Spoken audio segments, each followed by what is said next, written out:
శ్రీకృష్ణ పరబ్రహ్మణే నమః. అరుణాయ నమః, అచలాయ నమః, రమణాయ నమః, రామకృష్ణాయ నమః, శ్రీదత్త గురుభ్యో నమః. మన నారాయణీయంలోని 62వ దశకం ఇంద్రుడి యాగభంగానికి వచ్చాం. దానికి ముందు ఒక శ్లోకం శ్రీకృష్ణ శతకంలోది. దశకంఠుని పరిమార్చియు కుశలముతో సీత తెచ్చి కొనియునయోధ్యన్ విశదముగ కీర్తి నేలితి దశరథ రామావతార ధన్యుడ కృష్ణ. శ్రీకృష్ణ పరబ్రహ్మణే నమః. ఇంద్రుడి యాగభంగం.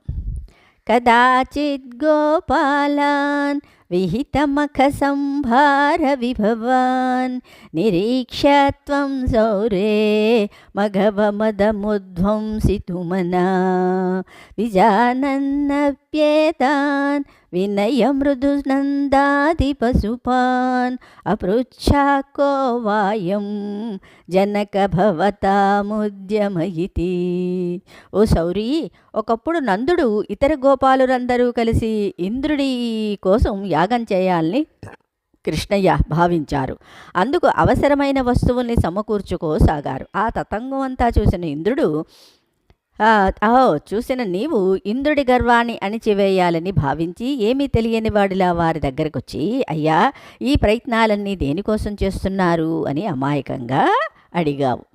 బభాషే నందస్వాం సుతనను విధేయో మఘవతో మఖో వర్షే వర్షే సుఖయతి సవర్షేణ పృథివీం నృణాం వర్షాయత్తం నిఖిలముపజీవ్యం మహితలే విశేషాదస్మాకం తృణసలిలజీవ్యా హి పశవః. నీ మాటకి సమాధానంగా నందుడు, నాయనా, ప్రతి సంవత్సరం ఇంద్రుడి అనుగ్రహం కోసం ఒక యాగాన్ని నియమంగా చేస్తున్నాం. మనం చేసే యాగంతో సంతృప్తి చెందిన ఇంద్రుడు సకాలంలో వర్షాలు కురిపించి లోకాలన్నిటికీ ఆనందాన్ని చేకూరుస్తున్నాడు.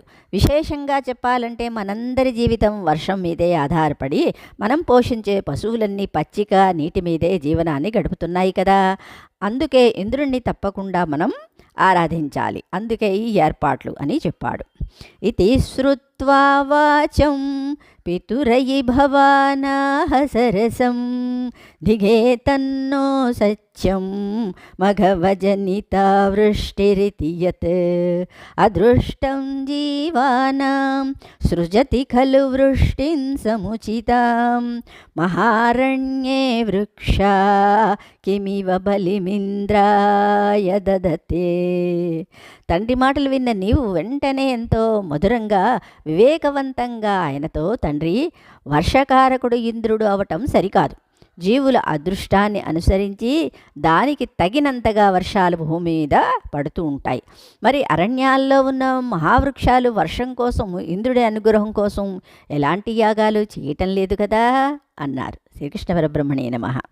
ఇదంతా సత్యం యదిహ పశవో నాకులధనం తథా జీవ్యాయాసో బలిరుచలభర్త్రే సముచిత సురేభ్యోప్యుత్కృష్ట నను ధరణి దేవాక్షితితలే తతస్యేప్యారాధ్య ఇతి జగదిధత్వం నిజజనాత్. గోవులన్నీ మనకి వంశపారంపర్యంగా వచ్చే సంపదలు అని నీవన్నమాట నిజం. నిజానికి ఈ గోవులన్నిటికీ జీవనాన్ని అందిస్తుంది ఈ గోవర్ధన పర్వతం. మన ఆవులన్నీ నిత్యం ఈ పర్వతం మీదే సంచరిస్తూ అక్కడి పచ్చికని మేస్తూ ఎంతో ఆనందంగా, ఎంతో హాయిగా బతుకుతున్నాయి. అందుకని మనం చేసే పూజలు, నివేదనలు ఈ గోవర్ధనగిరికి చేయటం మంచిది. ఇంద్రుడి వంటి వారికన్నా భూలోకంలో బ్రాహ్మణులు ప్రత్యక్షంగా మనకి ఆరాధనీయులు అని నీ తండ్రితో, ఇతర గోపకుల పెద్దలతో చెప్పావు. భవద్వాచం శ్రుత్వా బహుమతియుతాస్తేపి పశుపాః ద్విజేంద్రానర్చంతో బలిమదదురుచ్చైక్షితి భృతే వ్యధు ప్రాదక్షిణ్యం శుభృశమనమన్నాదరయుత స్వమాదాశైలాత్మా బలిమఖిలమాభీరపురతః. అంటే నీ మాటలు విని గోపకులు పెద్దలు అందరూ నీ తండ్రితో సహా ఎంతో ఆనందించి నీ చెప్పిన విషయం ఎంతో యుక్తకరమైనదని భావించి మంచి బ్రాహ్మణోత్తములని పిలిపించి వారిని శ్రద్ధగా పూజించారు. అలాగే గోవర్ధన పర్వతానికి కూడా వివిధ రకాల పూజలు చేసి నివేదనలు సమర్పించి భక్తిగా గిరి చుట్టూ ప్రదక్షిణ చేసి నమస్కారాలు సమర్పించారు. అప్పుడు నీవు నందగోపాలురు సమక్షంలోనే గోవర్ధన పర్వత రూపంలో వారు సమర్పించిన నివేదనలు స్వీకరించావు కృష్ణయ్య. అవోచశ్చైవం తాన్ కిమిహ విదధం మే నిగదితం గిరీంద్రో నన్వేష స్వబలిముపభుక్త్వే స్వవపుష అయం గోత్రో గోత్ర ద్విషిచ కుపితే రక్షితుమలం సమస్తానిత్యుక్త్వా జహృఘురఖిల గోకులజుష. తర్వాత వారందరితో, చూసారా, నేను చెప్పిన మాట సత్యం. ఈ గోవర్ధన పర్వతం మనం నివేదించిన పదార్థాలన్నిటినీ భుజిస్తోంది కదా. పర్వతాలకి శత్రువైన ఇంద్రుడు ఒకవేళ మన మీద ఆగ్రహం చెందినా మనల్ని మన పశువుల్ని రక్షించే సామర్థ్యం ఈ గోవర్ధనగిరికి ఉంది అన్నావు. నీవన్న మాటలు విని గోపాలురంతా ఎంతో సంతోషించారు. పరిప్రీతాయాత ఖలు భవదుపేత వ్రజజుషో వ్రజం యావత్తావన్ నిజమఖ విభంగం నిశమయన్ భవంతం జానన్న ప్యధికరజసాక్రాంత హృదయో నసేహేదేంద్ర సదుపరిచితాత్మోన్నతిరపి. స్వామి, నందాది గోపాలురంతా తాము సమర్పించిన నైవేద్యాలను గోవర్ధనగిరి స్వీకరించినందుకు సంతోషించి ఆనందోత్సాహాలతో నీతో కలిసి తమ తమ నివాసాలకు తిరిగి వెళ్ళారు. ప్రతి సంవత్సరం తన కోసం చేసే యాగాన్ని ఈ సంవత్సరం గోపాలురు చేయలేదన్న విషయం ఇంద్రుడికి తెలిసింది. పరంధాముడైన నీ అనుగ్రహంతోనే తనకి దేవేంద్ర పదవి దక్కిందని తెలిసినప్పటికీ రజోగుణం ఎక్కువ కావటంతో ఆగ్రహంతో ఊగిపోయాడు ఇంద్రుడు. ఇక్కడ అన్నారు కదా, రజసాక్రాంత హృదయో, అధిక అనమాట, అప్యధిక రజసాక్రాంత హృదయో. హృదయంలో రజోగుణం వస్తే కోపం అధికంగా వస్తుంది, అవునా, అదనమాట. మనుష్యత్వం యాతో మధుభిదపి దేవేశ్వ వినయం విధత్తే చేనష్ట త్రిదశ సదసాం కోపి మహిమా తతశ్చద్వం శిష్యే పశుపహతకస్య శ్రియమితి ప్రవృత్తస్త్వాం జేతుం సకిల మఘవా దుర్మధనిధి.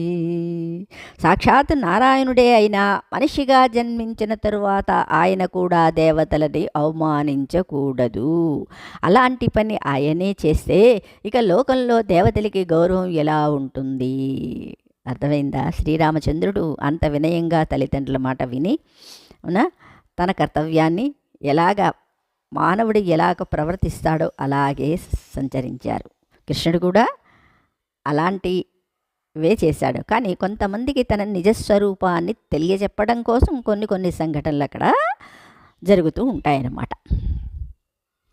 త్వదావాసం హంతుం ప్రళయ జలదానంబరభువి ప్రహిణ్వన్ బిభ్రాణ కులిసమయమభ్రే భగమన ప్రతస్తేంతైరంత దహనమరుదాద్వైర్విహసితో భవన్మాయానైవ త్రిభువననపతే, అంటే త్రిభువనపతే మోహయతికం అన్నారు. అలా గర్వం అధికం కావడంతో ముందు వెనక ఆలోచించక నిన్ను, నీ గోకులాన్ని నాశనం చేయాలని ప్రళయకాల మేఘాలను పంపించాడు. వాటితో పాటు తాను కూడా వజ్రాయుధాన్ని ధరించి ఐరావతాన్ని ఎక్కి స్వయంగా బయలుదేరాడు. ఈ దృశ్యాన్ని చూసి ఇతర దిక్పాలకులైన అగ్ని, వాయువు వంటి దేవతలు తమలో తాము నవ్వుకున్నారు. అది అంతర్దహనమరుదాద్యేర్విహసితో అంటే పంచభూతాలు కూడా నవ్వుకున్నాయన్నమాట. పరమాత్మతోటి వైరమా అని, అవునా, పరమాత్మని తెలుసుకోలేకపోయాడు అని. ఈ దృశ్యాన్ని చూసి ఇతర దిక్పాలకులైన వాయువు వంటి దేవతలు తమలో తాము నవ్వుకున్నారు. త్రిభువనపతి, ఇలా నీ మాయ ఎలాంటి వారినైనా మోహంలో పడవేస్తుంది కదా అందుకనే అన్నారు. అంటే కృష్ణయ్యని చూసి ఎన్నో రకాలుగా ఎంతమందో అనుకుంటూ ఉంటాం కదా, అది.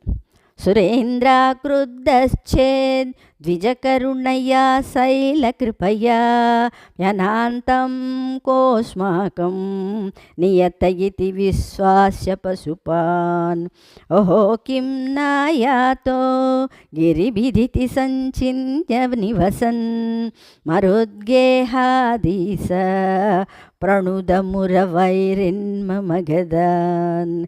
అప్పుడు నీవు నందాదుల అందరితో దేవేంద్రుడు మన మీద కోపం చూపిస్తే మనం పూజించిన బ్రాహ్మణోత్తములు గోవర్ధనగిరి పర్వతం అనుగ్రహంతో తప్పక అందరం రక్షించబడతాం అని చెప్పి వారి భయాన్ని పోగొట్టావు.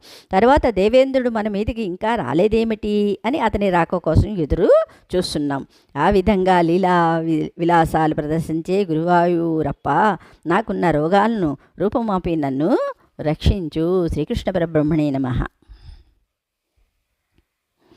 తర్వాత దాంట్లో మనం శ్లోకాలు చెప్పుకుందాం.